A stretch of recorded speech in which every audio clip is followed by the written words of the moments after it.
Hey guys, shamarran dubartoon miila dhiirsa keessaniin dhiqina. Konfiin isinitti haa dhiixu. Maaliif dhiixan miila dhiiraa? Maal ta'eennaan dhiixan?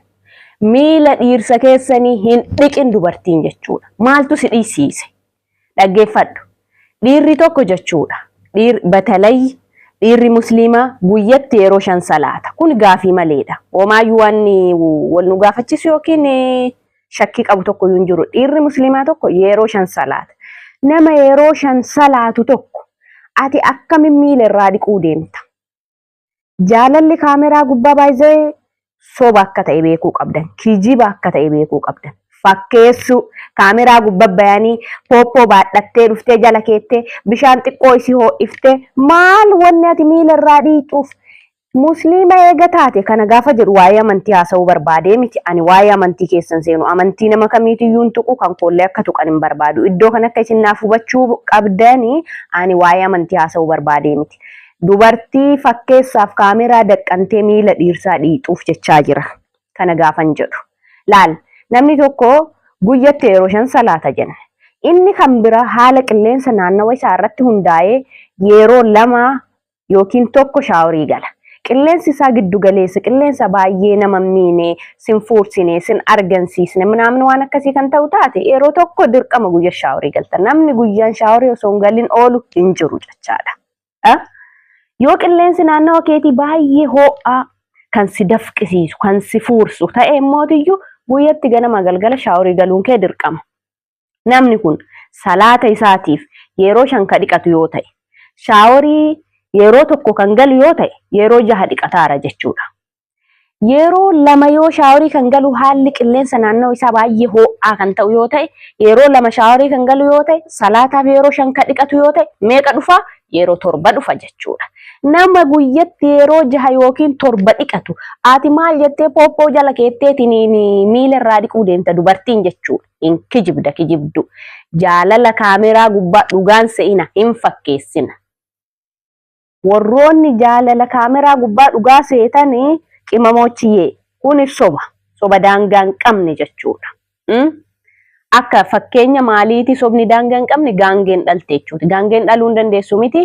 Soba jaalalli kaameraa gubbaa fakkeessanii luka dhiixee maaloo gootee achiin buutee asiin baatu kun kijiba jechuudha. Dhugaa akka isinitti hin fakkaanne. Rabbi ka akkasiin waa kennu jettanii warri koomentii barreessitan komattamaa isin. Isin haa komatu seexaanni. Koomentiin ka maali akka isin akkasittanii barreessitan? Isin maal gootan? Soban barbaaddu qimamoonni. Isin soban jaalatina.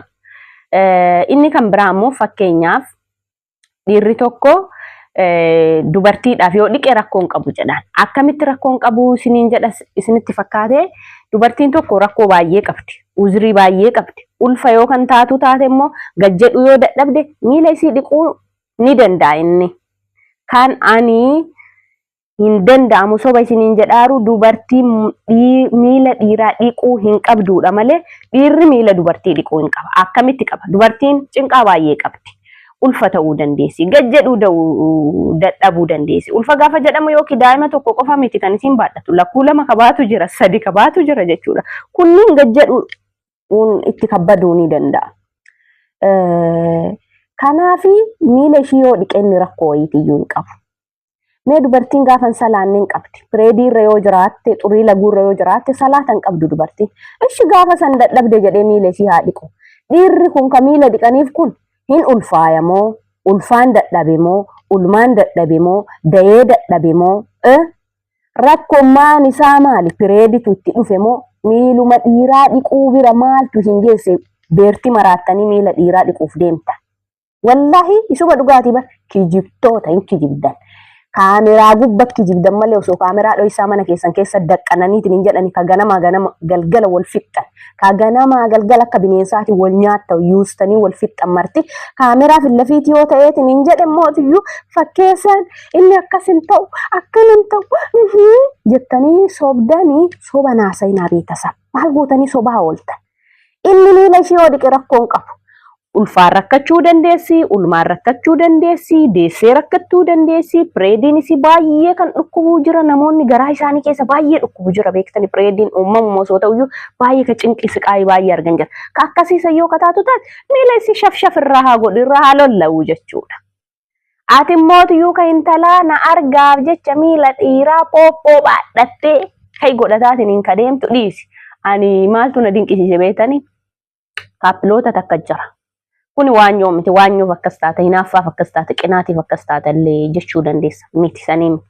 Namichoo shaaworii keessaa dhiqatee gabbaa wallahi allahi misikkireeno ana itti qabama yoo an dharerra kaayetiin jedhe. Shaaworii galee hojiidhaa akka dhufe viidiyoodhaan argaara shaaworii galee dhiqatee isaa bayaaru bishaan biroo fidanii ho'isanii fidanii pooppoo jala kaayuun maali? Yaada saamunaan dhiqatee bayaara yookiin shaampoon laqqaqqe godhee ofirraa bareechisee dhiqatee bayaa jira. Saanii biroo fidanii jala kaa'uu maaltu barbaachise? Viidiyoodhaaf jecha soba. Ani namni an beeku jechuudha. Wallahi namni an sirri beeku. Ganamaa galgala ka wal nyaatan. Namichi hin garafu. Siqaayii hin jirre kana agarsiisa. Akkatti ol hidhee garafaa oolee bulcha jechuudha namitti. Gaafa kaameraan jiraatee beekan inni immoo akkas hin ta'u. Isiin immoo akkasi kaameraa fi lafiiti fakkeessu waan hin jirre gochuu maaliif barbaachisa beetasaaf? In dhiqin miila dhiira anas hin jedhee dhiquun deeme. Yoo hiddaa kapireediin uumaan ala itti dhufu taate dhiirsa kiyya akkana ta'e jedhi as dubbadhu addabaabaa bayiitii dubbadhu. Macheem waan jireenya isaa keessa salaata isaa qoarrachiisiisu jira jedhee yaadu dhiira jechuudha. Maaliif pireediin argu dhaleen rakkatu minam. Kanaafiyyuu dhiira yeroo torba guyyaa dhiqatu 6 guyyaa dhiqatu ka salaata malee yoo xiqqaate 2 shaaworii galu tokko shaaworii galu wanni ati pooppoo jala keetteetiniini miila isaa arraabaa oltuuf hin jiru. Maal goota miila dhiixa? Sijammar xiqqeennaayyuu miila namaa dhiquun. Akkami miila namaa dhiquu deemtan? Wallahi salphinna. Kanaaf jaalalli xirrigaa jedhu. Dhugaa rabbi xirrigaa. Amma namoonni tokko kanatti tolan jiru. Dhiironni tokko haati manaa isaa ulfataatee gajjedhuu dadhabdee garaan itti guddatee gombossee jechuun gaafa itti ulfaate inni qarrakkoon qabu jechuudha. Kaameraa jireenya kee guutuu namoonni kaameraa wajjin socho'an jiru. Sunni sitti tolu bakka kibirii dubartiidhaaf qabu agarsiisa malee waa biraa wanni addaa wayiitu qaba jedheetiin hin yaadu. Warri fakkeessaaf gootan immootiyyuu osoo dhiistanii gaariidha. Kijiba waan hin fakkaanne wallahi tokko jechuudha kan isin himu. Ganam waltumanii wal fixan. Irraa kaasee biraa deeme namichuun jechuudha. Galgalli gaafa ga'u galgala yoo inni hojii galu kaameraa maanii qabatee dhufa namichuun jechuudha. Yeroo hundayyuu haati manaa baalaa mooyaadha. Nyaata gosa baay'ee dhiyeessiti dhugaa jiru dubbachuuf jechuudha. Baalaa mooyaadha baay'ee goobajjiidhaan talaati. Galgala yoo galu kaameraa maanii qabatee gala jechuudha. Hanga nyaata san nyaatee ka'eetiin hin jedhu kaameraa maaniin kilaasii isaa deemashu. So ganama dhukkee irraa kaasee ijeetiyyete qabri galu tana afuuffin lafiiti jechuudha. Tumee garaa isii uffaa isii kana guutuu keessa dhiitee feentii naqalchisiisee biraa deeme. Galgala yoo galeetiin hin jedhu karratti yoo mana inni gibbiin akka jedhe karra fiideetti dhayti simachuuf jechuudha. Maaliif kun jaalala jechuu dandeessan amma isin? No fakkeessaa kaameraati maqaan isaa jaalala miti iddoon kun. Fakkeessaa kaameraa maanii qabatee akka inni dhufu waan beektuuf iyyuu jecha simachuuf akkas akka saree yoo namni karaa deemeetiin hin galu nama biriifattu beeytanii saree nama biriifattu beeytanii saree keenya tokko kabara durii tokko yeroo an xinnoo ta'e qabna maqaan isaa chaacharaa jedha. Wallahi saree keenya maqaan isaa chaacharaa yoo nu gar deemnee gallu iddoo wayii mana barnootaa iyyuu deemnee haa galluuti. Biyaansi chaacharaan yeroon inni yeroo kifilii takka lamaan baradhu du'e sareen keenya chaacharaan jechuudha. Akka saree keenya chaacharaatiin nama biriifachuu warri deemtan. Chaacharaan laalli yoo ati galte anaa dhufu siin jedhaa anaa galu yoo siin jechuu barbaade si biriifata si jala lafa dha'ee jechuudha. Akka saree keenya chaacharaa kan isin godhu maali? Akka saree keenya chaacharaan ta'ina. Kijiba. Namni yoo namaa ta'uu baate dhiisu malee ganama galgala wal akaayaa kaameraa gubbaa fakkeessu luka dhiquu deemu. Luka dhiquun kun gadaantummaa akka ta'e isiniin galle garuu wallahi xiqqeenyaa na biratti jechuudha. An miila abbaa eenyuun dhiqu. Miila abbaa eenyu. Minna yoo meebii nama dhibame agartee rakkatee dulloomee hojjedhuu dadhabee gajjedhuu dadhabee miila jaarsa dulloomaa yoo dhiite rakkoon qabu. Miila jaartii dulloomtu yoo dhiite rakkoon qabu. Namicha waxxaatii osoo fiiguu gaara bahee deebi'u miila dhiqachuun maali? Mintin ነው? Saniif hin jaallatamtu. Miila dhiquu dhabdeef hin jibbamtu. Saniif kibiriin kennituuf. bara durii miila dhiisifatan ka jedhan barattanii har'allee sanuma hordoftanii biyyee hordofaasi. Kana gaafa jedhu nama hunda miti. Namoota fakkeessuuf jecha miila dhiiraa dhiquuf deemtan. Dhiirammoota iyyuu dhiisifadha shamarran. Akkamitti dhiisifattan osoo fayyaa qabduu miti sallee kanan siin jedhaaru. Gaafa siigamtee gaafa gochoonni akkanaa sirra gayanii yaa'u bira gayee agarree garuu waa'ee tidaariyaan hin beeku. Ani tidaarii hin beeku. Maaliifiyyuu ani singiliidha. Ani waa'ee tidaarii hin beeku. Garuu kaamera marratti osoo ilaalu fakkeessaan jaraa kun na jibbisiiseeraan. Wallahi baalaa tidaaronni jechuudha.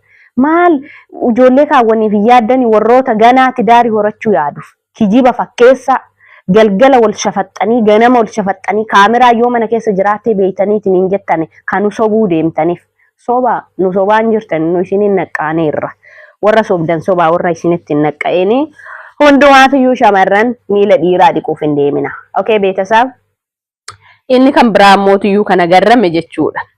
Yaa Rabbii qinaatii ijoollee waliin guddattanii Rabbi sinaa baasu. Nama wajjin guddatte. Nama keessumaayyuu nama wajjin baratte jechuudha. Yaa Allah qinaatii jara gurra lamaan qabadhu iyyi na godha waan sayyoo yaadadhu jechuudha. Beetasan maaliif akkana qannaa namni baniin aadam. Dhiyeenya kana viidiyoo eenyu laalaa beektanii Fatihaan beeytan jechuudha. Fatihaa eenyu intaloo dhiyeenya Kaayiroodhaa galte jechuudha. Sarratanyaa qabdi. Sarratanyaan yaa'u akkuma nama kamiitiyyuu qarqaartuu fidatteera. Laal goddanyoonni ishii ka duraanii ka qara lubbuutii akkasiyyooti jedhani nagaa gaarii wal gaafatan koomentii gaarii walii barreessan miiseejii gaarii walii barreessan sagalee gaariin bilbila hojjinaasan laal isiin fataa itti jiraataarti. Namoonni yoo argitan jedhee yaada Fatihaa namni hin beekne hin jiru jechuudha. Qanna'anii bakka gaanitti laayivii tiktaakii irra waa'ee ishii laayivii yuutuubii irra waa'ee ishii maali gaayis qinaatiin kun hundi beetasab namni zalaalami bakka gaduma cabeetuma haa jiraatu feetanii yoo ol ka'e rakkoo maalii qaba yoo isin taree rakkoo maalii qaba maali mee falfalli akkana waanyuun akkana qinaatiin akkana wallaahi meettiisanii anin gammadeef jechuudha. Fatihaadhaaf baay'eema tokko gammadeefiitiin hin jedhe. Sababbiin isaa maali? Namni zalaalami jireenya isaa guutu yoo tasa qaayee namatti hin tolu. Ani dastaan namaa na gammachiisa. Gammachuun namaa na gammachiisa. Wallaahi yoo namni dhukkubiyyuu jala dhukkuba jechuudha. Garaana nyaatee jechuudha. Yoo namni yaadda wajjin yaadda. Yoo namni gaddu wajjin gadda jechuudha. Gaddi namaa gammachuun namaa na keessa dhagaama jechuudha. Mee maaliif ishii waanyitan? Yaa Rabbi nuu dabarsin jettanii? Yaa Rabbi nuu dabarsi yoo jettan maal rakkoo qaba? Sarratanyaa fidatte. Sarratanyaa siqaayii agarsiis. Qarqaartuu siqaayii agarsiis. Maalii ta'a? Inumaayyuu kalee dheengadda ka hixaana isin mana keessa aarfatteetiin hin jettu. Hixaana dirasii qannaatanii. Osoo keessaniitii baqqaa namni as gubbaa bayeetuma waa'ee marakkinnaa yoo booye isinitti tola. Beetasan maali? Yoo waa'ee rakkinnaa bootte jechaa baqqaa afaan camcam godhaa akka saree keenya chacharaatitti jechaa barsee nama wajjin dhooftan jechuudha. Yoo namni immootiyyuu namaa dabarte diina keessan ta'e. Maaliif wanni kun gaayis? Even isi warra rifeensa mataa hin qabne saraataa humaneerii inni fiddiruyyuu bar irra laaltaniitti warra qanna'u. Kana gaafa jedhu nama hundaa miti warroota nama waanyu warroota namatti qanna'uuf jechaa jira. Keessumaayyuu mee mucaanati waliin guddatte waliin dhalatte wajjin baratte yoo dabarteef maal rakkoo qabaa waanyite. Ani waanyoo safaraa waanyoo gandaa waanyoo ijoollee wajjin guddatte ani kaanuma dadhabeetiin hin du'e. Ani waan akkasiisan keessaa baheera. Wallahi an urguma ekelee maannaan jedhan laata yoo akkas ta'ee maaltu naa barreeffama koomentii akkamiittu naa dhufa ilaalcha akkamiittu hawaasa keessan naa dhufa naannawa keessa dhaladhe keessa naa dhufa ani kana keessaa baheera. Keessa koo kan uf beeku waan badaan iyyuu hin dalagu bakka badaatti hin argamu bakka nama daallee hin dhaabbadhu jecha nama daallee hin dubbadhu. Kanaaf iyyuu jecha ka qanna'e achumatti haa taqaaxxalamu cadhise akka gubane kennettoof gubanitti garbuu kennettoof gubaniititti qaxalame shimdiddi jedheetiin hin dhumatu. Akkas gochuudha. Mee maaliif waanyitan Rabbii isin uume laala? Ana baasee ana wanni na waanyan hin jiru. Namni na waanyullee hin jiru waan isin garamee maaliif? nama tokko kaati waanyitu malkii isaa waanyita bifa hin qabu bareedina hin qabu ganzaba isaa waanyita ganzaba illee hin qabu wanni na waanyan hin jiru jechuudha ani nama na waanyu hin qabu walii gala jechuudha nama naqqanna'u hin qabu Fatiyaa mootu maaliif itti qannaata maaltu isin guggube maaltu isin qaxxaleetiin hin jedhe kaameraan kiyya kana dura akkuma isinii daqiiqaa 3 dhaabbata saniif tuqaa pirees godhaa ifama iqirtaa maaliif kana hunda itti qannaata sarraatanya ka qaxaratii bichaadha aggaajii ka fidatii bichaadha mana keessatti haa fidattu hashuu gammachuun Fatiyaanu gammachiis Fatiyaan obboleetti keen bagumaa imimmaan ishiin booyaa turte irraa haqam bagaa gammachuu argatte hashuu ililin jettanii baga rabbisii gammachiise yoo jettan maal rakkoo qabu baga rabbi taariikii isii qayyare baga jireenya isii qayyare baga ta'ammiriin jireenya isii keessa dhufe jettanii gaafa gammaddanii harka dha'uu fi qabdan immoo waan yoonta qaxxalamtaniitiin hin gubattanii akka garbuu kenneettootitti maaltu isin guggube a'uudhu billahi minash shayxaanir rajiim kun amaloota shayxaanaati isin shayxaana kanama waanyitaniif isin ilma namaatii miti ilmi namaa maal godha obboleessa isaa waan obboleetti isaa waan hiriyyaa isaa waan goddanyaa isaa waan maaliif nama waanyitan adabattanii hojii keessanii dalagattanii adabattanii amantii keessanii salootii godha du'aayii godha yoo jiraattanu rabbirra isin qarqaara rabbirra isin jabeessa gaafa nama waanyitan mootu teessan gaduma taati malee ol ta'uun iman jirre abboo Fatiyaa irraa bu'aa haa jiraattu maal isin balleessiti maal isin goote wallaahi maal isin balleessiti miskiin dhugaa Fatiyaan baay'ee miskiin Yamunat an maal tunaafu akka dhufu imimmaan gaafa isin boottee san tunaafu dhufu gaafa san ani ishiin beeku ture kana dura jechuudha. Social media haga feetiyoota kataattalteellee nama social media gubbaa hunda beekta jechuudha. Gaafa san arge laphee koo na cabsite Fatiin gaafa boossu san jechuudha. Amma immoo imimmaan ishii irraa haqamu fadhaaf alhamdulillah rabbil alamin Fatiyee baga sii dabarte baga gammadde. Baga taarikiin kee qayyaram baga jireenyi kee qayyaram jechuu dhiistanii waan yoon gabbaatanii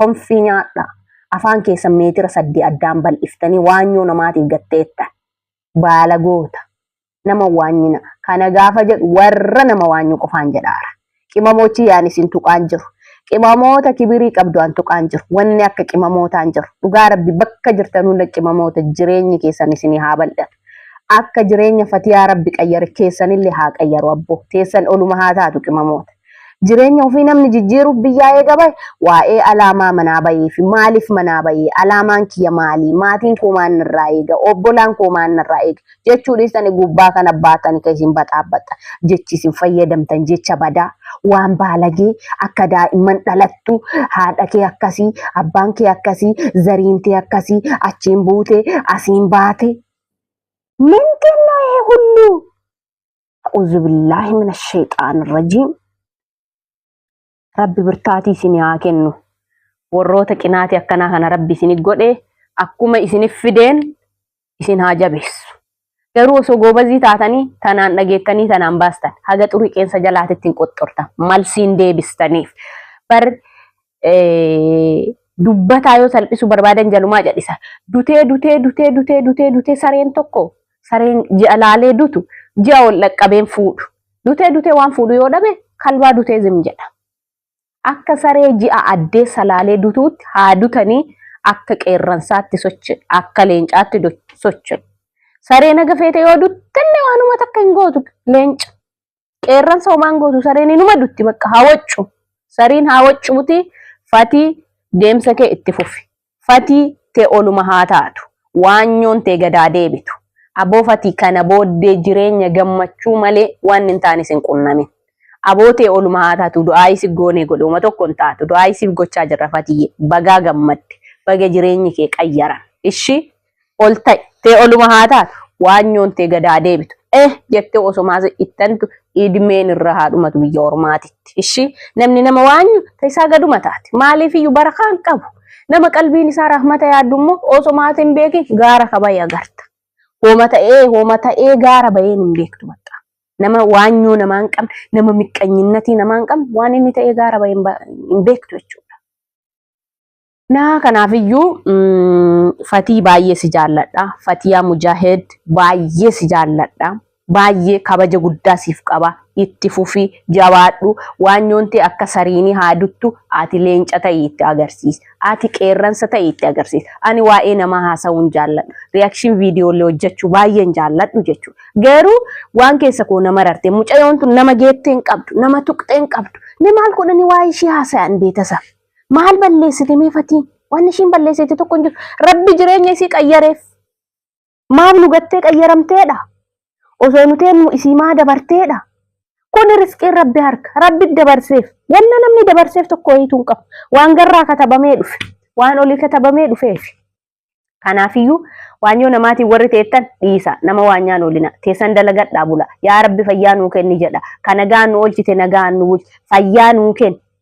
Waan gaarii nu qunnamsiis. Waan keerii nuu fidi jedha kadhadhaa malee waan yoo namaatiif akkas godhattaniitiin akka waan doobbii wayii isin gubdeetti maraatamina.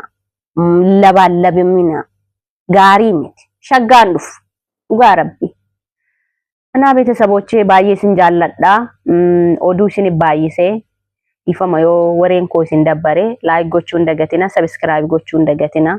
Maatii ta'a. Chaanaalii kana qalaqalama. Oduun koo akka isin dabbaru nan beeka garuu yaa'u komentii isinitti tole barreessuu dandeessu. Nagaatti oolmaa gaarii qimamochii nageenyi keessan isiniif haa baay'atu. Salaamiin maatii keessanitti isin haa galchu. Yaada muraada keessan isinii guute bakka yaaddan geessanii isinii dabarte haajaan teessan isinii tasakkaate inshallah akka maatii keessanii galtan abdiin qaba. Bakka jirtanii tasfaan kutina jabaadha.